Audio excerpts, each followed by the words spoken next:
நீதித் தலைவர்கள் நூல் அதிகாரம் 19. இஸ்ரேல் மக்களுக்கு அரசன் இல்லாத அந்நாள்களில் லேவியர் ஒருவர் எப்ராயிம் மலை நாட்டின் எல்லைப்புறத்தில் தங்கியிருந்தார். யூதா நாட்டு பெத்லெகமை சார்ந்த ஒரு பெண்ணை மறுமனைவியாக கொண்டிருந்தார். அவள் அவருக்கு எதிராக வேசித்தனம் செய்துவிட்டு அவரிடமிருந்து பிரிந்து யூதா நாட்டு பெத்லெகேமிலிருந்த தன் தந்தையின் வீட்டுக்கு சென்றாள். அங்கு 4 மாதம் தங்கியிருந்தாள். அவளிடம் நயந்து பேசி அவளை தன்னுடன் மீண்டும் அழைத்து வர அவள் கணவன் அவளை நோக்கி புறப்பட்டு சென்றார். அவர் தம்முடன் தம் வேலையாளையும் 2 கழுதைகளையும் கூட்டிக் கொண்டு சென்று அவள் தந்தையின் வீட்டை வந்தடைந்தார். அவரை கண்டதும் பெண்ணின் தந்தை மகிழ்வுடன் வரவேற்றார். பெண்ணின் தந்தையான அவர் மாமனார் அவரை வற்புறுத்தவே அவர் அவருடன் 3 நாள்கள் தங்கினார். 4ஆம் நாள் அவர்கள் அதிகாலையில் எழுந்தார்கள். அவர் புறப்படுகையில் பெண்ணின் தந்தை தம் மருமகனிடம் சிறிது உணவருந்தி திடம் கொண்ட பின் போகலாம் என்றார். அவர்கள் இருவரும் ஒன்றாக அங்கே அமர்ந்து உண்டு குடித்தனர். பெண்ணின் தந்தை அவரிடம், உம் இதயம் மகிழுமாறு இரவும் இங்கே தங்கும் என்றார். அவர் போவதற்கு எழுந்தார். அவர் மாமனார் அவரை வற்புறுத்தவே அவர் அங்கேயே தங்கி இரவை கழித்தார். அவர் 5ஆம் நாள் புறப்படுவதற்காக அதிகாலையில் எழுந்தார். அப்போது பெண்ணின் தந்தை, உம் இதயம் மகிழுமாறு பொழுது சாயும் வரை இங்கே தங்கும் என்றார். இருவரும் உண்டனர். அவரும் அவர் மறுமனைவியும் அவருடைய வேலையாளும் புறப்பட தயாராயினர். பெண்ணின் தந்தையான அவர் மாமனார் அவரிடம், இதோ நாள் முடிந்து மாலையாகிவிட்டது, நாள் முடிவடைந்து விட்டது, இரவு இங்கே தங்கி உம் இதயத்தை மகிழ்வியும், நாளை அதிகாலையில் எழுந்து உங்கள் வீட்டிற்கு பயணமாகலாம் என்றான். அம்மனிதர் இரவு தங்க விரும்பவில்லை. எனவே அவர் சேணமிட்ட 2 கழுதைகளுடனும் தம் மறுமனைவியுடனும் புறப்பட்டு எருசலேம் என்ற எபூசுக்கு அருகே வந்தார். அவர்கள் எபூசை நெருங்கிய பொழுது அந்தி மாலை ஆகிவிட்டது. வேலையாள் தம் தலைவரிடம், நாம் எபூசுக்கு சென்று அங்கே இரவை கழிப்போம் என்றான். அவன் தலைவர் அவனிடம், நாம் இஸ்ரேல் மக்கள் அல்லாத வேற்றினத்தார் நகர்பக்கம் செல்லாமல் கிபையாவுக்கு கடந்து செல்வோம் என்றார். அவர் தம் வேலையாளிடம், கிபையா அல்லது ராமாவுக்கு சென்று அவற்றுள் ஏதாவது ஓரிடத்தில் இரவை கழிப்போம் என்றார். அவ்வாறே அவர்கள் சென்று பென்யமீனை சார்ந்த கிபையாவை அடைந்த பொழுது கதிரவன் மறைந்தான். அவர்கள் கிபையாவில் இரவை கழிக்க அங்கே சென்றனர். ஆனால் இரவை கழிக்க தன் வீட்டிற்குள் வருமாறு அவர்களை ஒருவனும் அழைக்கவில்லை. ஆகவே நகரின் சதுக்கத்தில் அமர்ந்தனர். மாலையில் ஒரு முதியவர் தம் வேலையை முடித்துவிட்டு வயலிலிருந்து வந்தார். அவர் எப்ராயிம் மலை நாட்டை சார்ந்தவர். அவர் கிபையாவிற்கு வந்து தங்கியிருந்தார். ஆனால் அங்கு வாழ்ந்தவர்கள் பென்யமீன் மக்கள். அவர் உற்று பார்த்த பொழுது வழிப்போக்கரான அந்த மனிதரை நகரின் சதுக்கத்தில் கண்டார். அம்முதியவர் அவரிடம், எங்கே போகின்றாய், எங்கிருந்து வருகின்றாய் என்று கேட்டார். அவரிடம், நாங்கள் யூதா நாட்டு பெத்லெகேமிலிருந்து எப்ராயிமின் மலை நாட்டு எல்லைப்புறத்திற்கு செல்கின்றோம். நான் அப்பகுதியை சார்ந்தவன். யூதா நாட்டு பெத்லெகேமிற்கு சென்றிருந்தேன். நான் என் வீட்டிற்கு திரும்பிச் செல்கின்றேன். இங்கே தன் வீட்டுக்குள் வருமாறு என்னை ஒருவனும் அழைக்கவில்லை. எங்கள் கழுதைகளுக்கு வேண்டிய வைக்கோலும் தீவனமும் உம் ஊழியர்களாகிய எனக்கும் என் மறுமனைவிக்கும் வேலையாளுக்கும் வேண்டிய அப்பமும் திராட்சரசமும் எங்களிடம் உள்ளன. எங்களுக்கு வேறு எதுவும் தேவையில்லை என்றார். அப்பொழுது முதியவர், உனக்கு நலம் உண்டாகுக, உன் தேவைகள் அனைத்தையும் நான் கவனித்துக் கொள்கிறேன். இரவில் சதுக்கத்தில் மட்டும் தங்காதே என்றார். அவர் அவரை தம் வீட்டுக்கு அழைத்து வந்தார். கழுதைகளுக்கு தீவனம் அளித்தார். அவர்கள் தங்கள் பாதங்களை கழுவினர், உண்டு குடித்தனர். அவர்கள் மனமகிழ்ந்திருந்த பொழுது இதோ அந்நகரின் இழி மனிதர் அவ்வீட்டை சூழ்ந்து கொண்டு கதவை தட்டினர். அவ்வீட்டின் உரிமையாளரான முதியவரிடம், உன் வீட்டிற்கு வந்திருக்கும் மனிதனை வெளியே கொண்டு வா, நாங்கள் அவனுடன் உறவு கொள்ள வேண்டும் என்றனர். வீட்டின் உரிமையாளர் வெளியே வந்து அவர்களிடம், வேண்டாம் என் சகோதரர்களே, என் வீட்டிற்கு வந்திருக்கும் இம்மனிதனுக்கு தீங்கு எதுவும் செய்ய வேண்டாம். இக்கொடிய செயலை செய்யாதீர்கள். இதோ கன்னி பெண்ணான என் மகளையும் அவர் மறுமனைவியையும் வெளியே அழைத்து வருகிறேன். அவர்களோடு உறவு கொண்டு உங்கள் விருப்பப்படியே நடந்து கொள்ளுங்கள். ஆனால் இம்மனிதனுக்கு இக்கொடிய செயலை செய்யாதீர்கள் என்றார். அவர்களோ அவர் சொன்னதை ஏற்றுக்கொள்ளவில்லை. அப்பொழுது அந்த லேவியர் தம் மறுமனைவியை அவர்களுக்காக வெளியே தள்ளிவிட்டார். அவர்கள் அவளோடு உறவு கொண்டு இரவு முழுவதும் வைகரை வரை அவளை இழிவுபடுத்தினர். அவர்கள் வைகரையானதும் அவளை போகவிட்டனர். வைகரையில் அப்பெண் வந்து தன் கணவன் இருந்த வீட்டின் கதவருகில் காலை வரை விழுந்து கிடந்தாள். காலையில் அவள் கணவர் எழுந்து பயணத்தை தொடர வீட்டின் கதவுகளை திறந்து கொண்டு வெளியே வந்தார். அவர் மறுமனைவியான அப்பெண் வீட்டின் கதவருகில் விழுந்து கிடந்தாள். அவள் கைகள் கதவு நிலையின் மீது இருந்தன. அவர் அவளிடம், எழுந்திரு, புறப்படுவோம் என்றார். பதில் இல்லை. எனவே அவர் அவளை கழுதை மீது தூக்கி வைத்து தன் வீட்டை நோக்கி சென்றார்.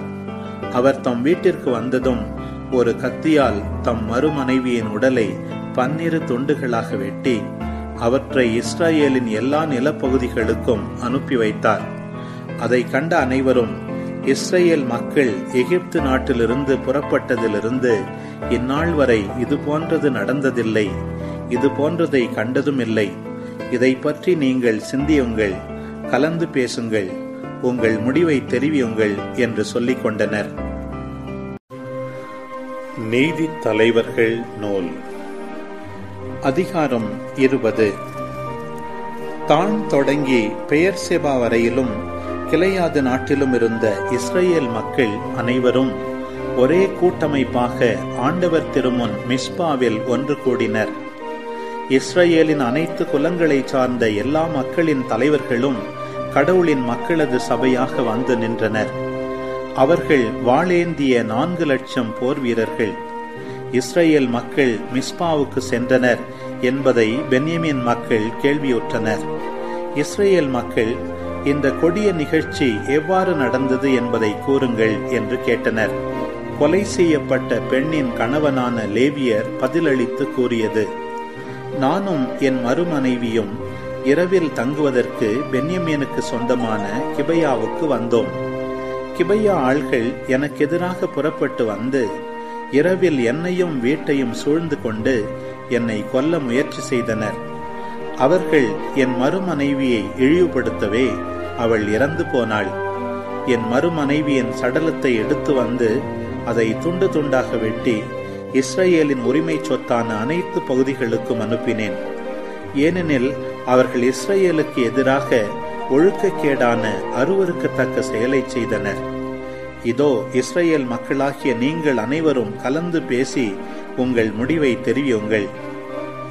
எல்லா மக்களும் ஒரே மனத்தவராய் கூறியது, நம்மில் எவனும் அவன் கூடாரத்தில் தங்கியிருந்தாலும் வீட்டில் வாழ்ந்தாலும் திரும்பிச் செல்ல மாட்டான். இப்பொழுது நாம் கிபையாவுக்கு செய்ய போவது இதுதான்.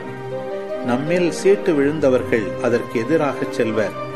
இஸ்ரவேலின் எல்லா குலங்களிலிருந்தும் 100க்கு 10 பேரையும் 1000க்கு 100 பேரையும் 10,000க்கு 1000 பேரையும் தேர்ந்தெடுப்போம். இவர்கள் சென்று பென்யமீனுக்கு சொந்தமான கிபையாவின் ஆள்கள் இஸ்ரவேலுக்கு எதிராக செய்த அருவருக்கத்தக்க செயலுக்கு பழிவாங்கச் செல்பவர்களுக்கு உணவுப் பொருள்களை கொண்டு வரட்டும்.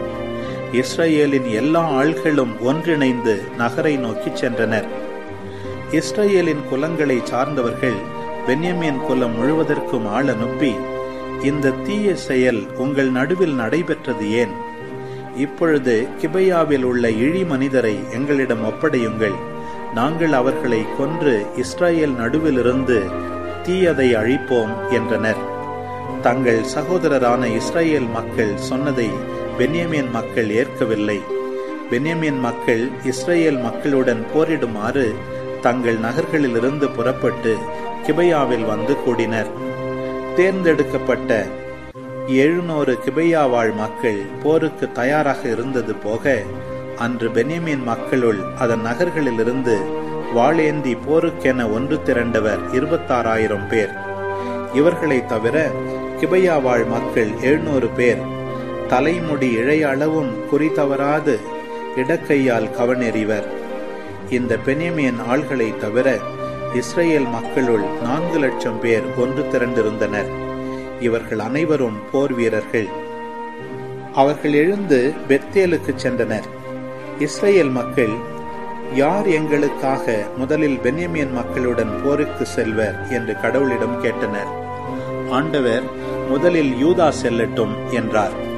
இஸ்ரேல் மக்கள் காலையில் எழுந்து கிபையாவுக்கு எதிரில் பாளையம் இறங்கினர்.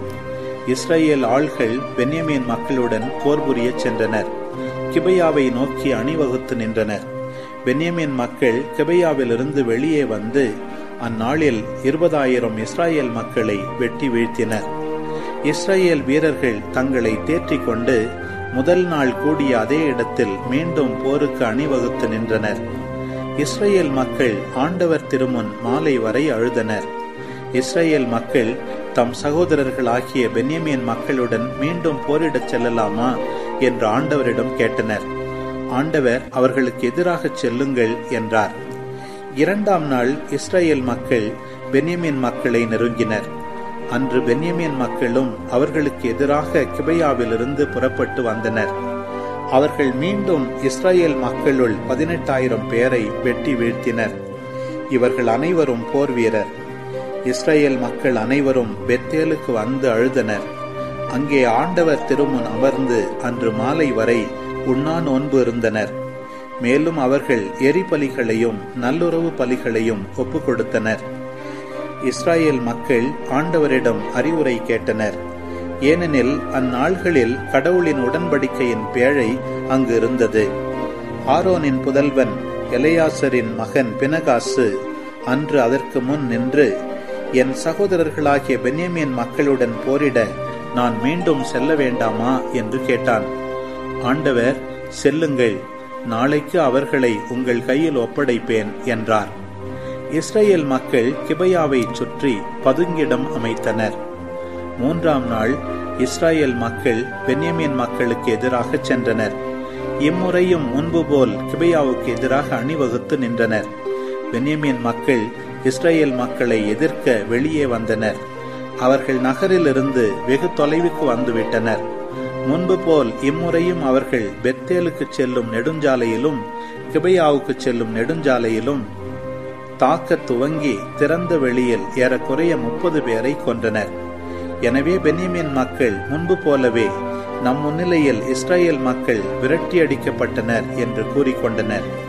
இஸ்ரேல் மக்களோ நாம் தப்பி ஓடுவது போல நடித்து அவர்களை நகரிலிருந்து நெடுஞ்சாலைக்கு இழுப்போம் என்று திட்டமிட்டிருந்தனர். எனவே இஸ்ரேல் வீரர்கள் அனைவரும் தாங்கள் இருந்த இடத்திலிருந்து பின்வாங்கி பால்தாமாரில் அணிவகுத்து நின்றனர்.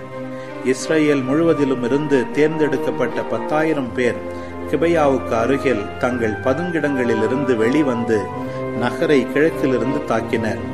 போர் கடுமையாக இருந்தது. ஆனால் பென்யமீன் மக்கள் தங்களுக்கு தீமை வரப்போகிறது என்பதை உணரவில்லை. ஆண்டவர் இஸ்ரேலின் பொருட்டு பென்யமீனை தோற்கடித்தார். அன்று இஸ்ரேலர் பென்யமீன் மக்களுள் 25,000 பேரை கொண்டனர். அவர்கள் அனைவரும் போர் வீரர்கள். பென்யமீன் மக்கள் தாங்கள் தோல்வியுற்றதை கண்டனர். இஸ்ரேல் மக்கள் தாங்கள் அமைத்திருந்த பதுங்கிடங்களில் நம்பிக்கை வைத்திருந்ததால் பென்யமீன் மக்கள் முன்னேற இடமளித்தனர். பதுங்கியிருந்தோர் திடீரென கிபையா மீது பாய்ந்தனர். அவர்கள் அணிவகுத்து சென்று நகரத்தவர் அனைவரையும் வாளுக்கு இரையாக்கினர்.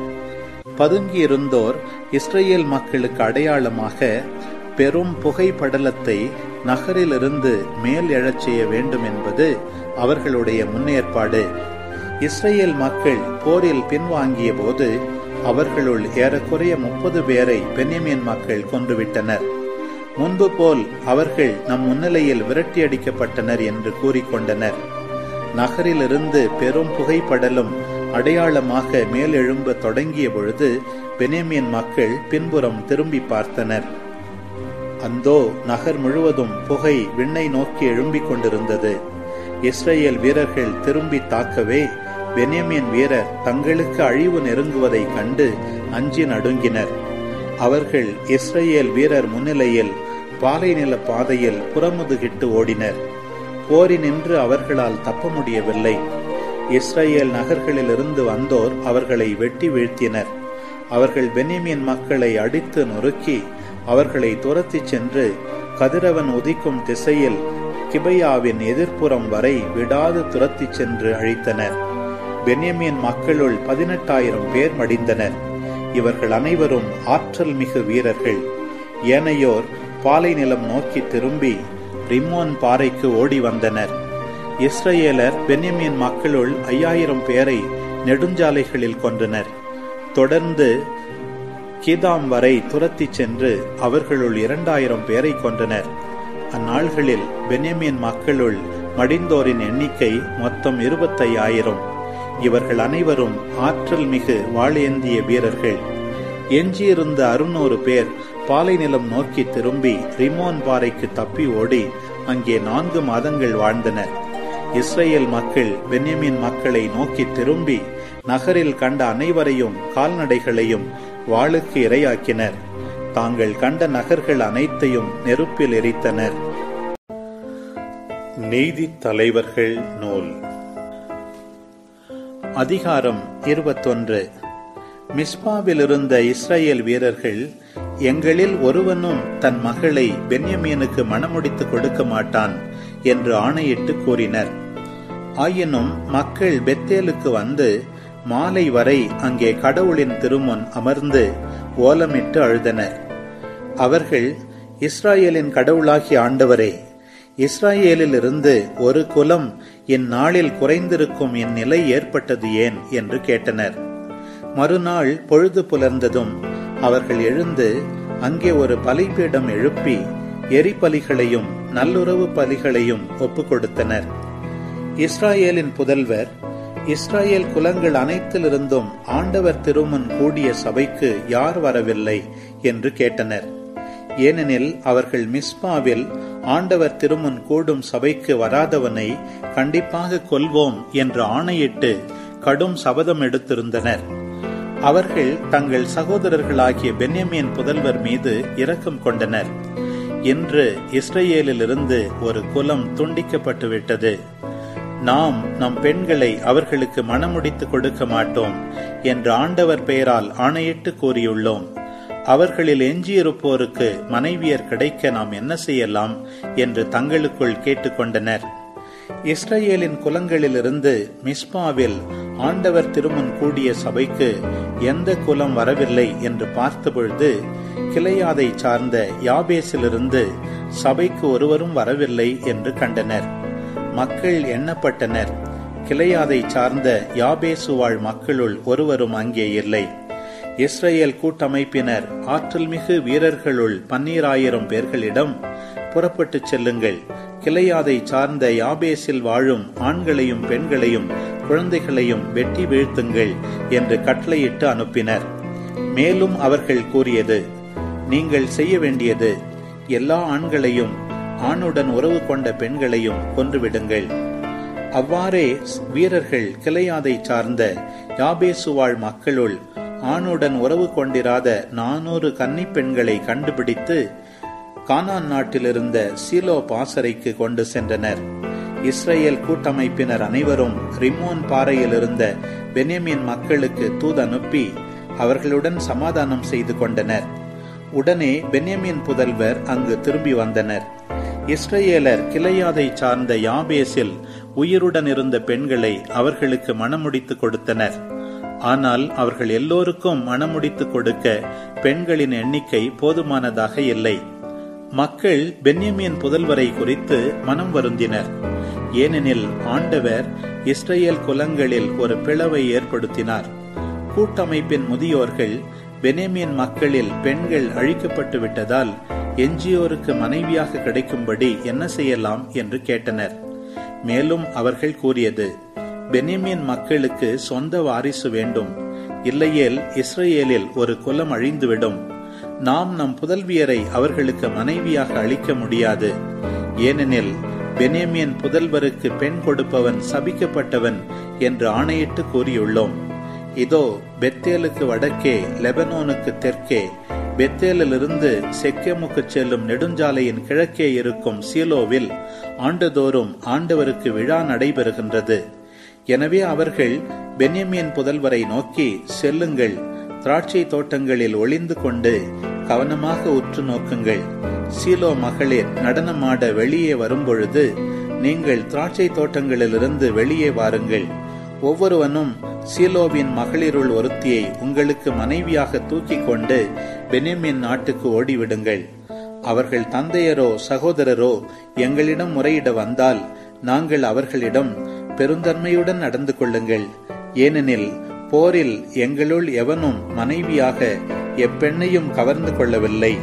நீங்களும் அவர்களுக்கு பெண் கொடுக்கவில்லை.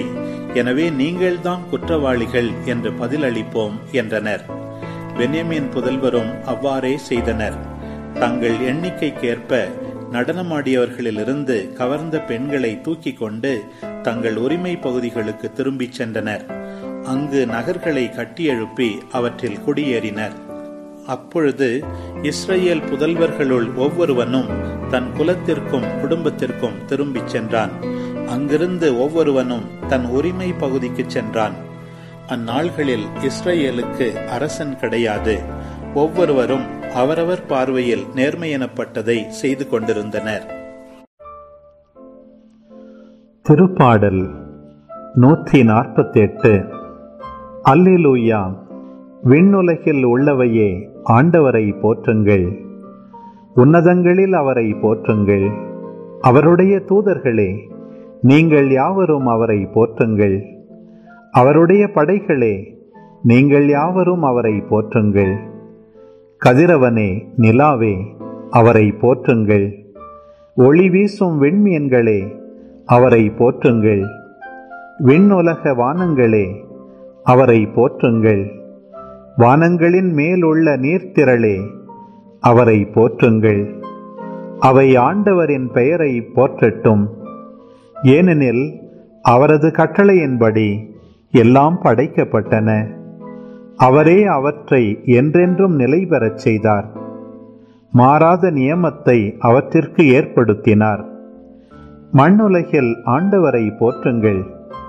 கடலின் பெரும் நாகங்களே, ஆழ்கடல் பகுதிகளே, நெருப்பே, கல்மழையே, வெண்பனியே, மூடுபனியே, அவரது ஆணையை நிறைவேற்றும் பெருங்காற்றே, மலைகளே, அனைத்து குன்றுகளே, கனிதரும் மரங்களே, அனைத்து கேதுரு மரங்களே, காட்டு விலங்குகளே, அனைத்து கால்நடைகளே, ஊர்ந்து செல்லும் உயிரினங்களே, சிறகுள்ள பறவைகளே, உலகின் அரசர்களே, எல்லா மக்களினங்களே, தலைவர்களே, உலகின் ஆட்சியாளர்களே, இளைஞரே, கன்னியரே, முதியோரே மற்றும் சிறியோரே, நீங்கள் எல்லாரும் ஆண்டவரை போற்றுங்கள். அவர்கள் ஆண்டவரின் பெயரை போற்றுவார்களாக. அவரது பெயர் மட்டுமே உயர்ந்தது. அவரது மாட்சி விண்ணையும் மண்ணையும் கடந்தது. அவர் தம் மக்களின் ஆற்றலை உயர்வுறச் செய்தார்.